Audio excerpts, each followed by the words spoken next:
In today's video, I am going to teach you how to use Pipedrive with LinkedIn. To get started, sign into your Pipedrive account in your web browser.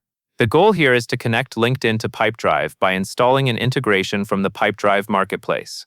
This makes it easier to work with LinkedIn-related contact details alongside your deals and people records in Pipedrive.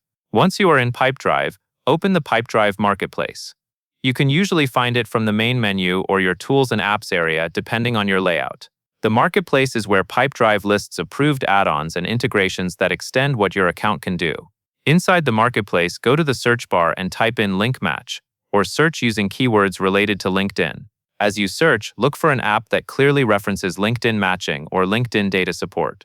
Take a moment to confirm you are selecting the correct result before installing, since there may be several similar tools with slightly different names. When you have found the right integration, choose the option to install it. Pipedrive will guide you through the setup flow. During this part, you may be asked to authorize the app, which means giving it permission to connect with your Pipedrive workspace. Read the permission screen carefully so you understand what access is being granted. Then continue to approve the connection.